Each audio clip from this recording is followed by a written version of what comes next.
Salut à vous les amis. Avez-vous remarqué que certains occidentaux ont une drôle de façon de voir le monde?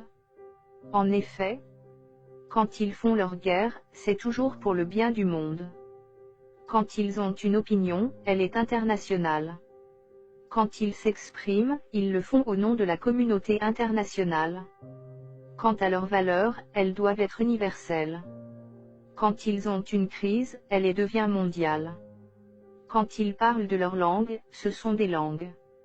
Quand il s'agit des langues des autres, on a vite fait de parler de dialecte. Ils se sont installés de force en Amérique, au Canada, en Australie, en Afrique du Sud, et en Amérique du Sud. Paradoxalement, ce sont les gens les plus intransigeants, dès qu'il s'agit de migration. Quand ils viennent chez nous, ils disent être expatriés. Mais quand c'est nous qui allons chez eux, nous devenons des immigrés. Quand leur visa est expiré, ils disent être en situation irrégulière. Dès que la même chose nous arrive, nous devenons des sans-papiers. Quand ils résistent à un oppresseur, ce sont des résistants. Si nous faisons la même chose, nous devenons des maquisards. Quand ils font la guerre à des peuples pour leur voler leur pétrole, ça s'appelle installer la démocratie. Quand ces peuples répondent à leur agression, ça devient du terrorisme. Quand ils se baptisent à l'église, ils appellent ça communier avec Dieu.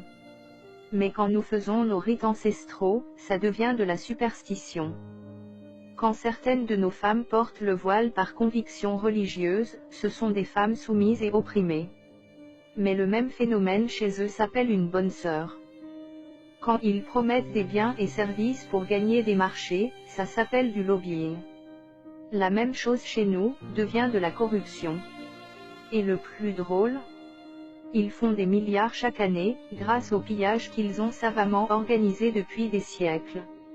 Mais c'est aussi eux, qui organisent des colloques, des tables rondes, et des sommets pour sortir l'Afrique de la pauvreté.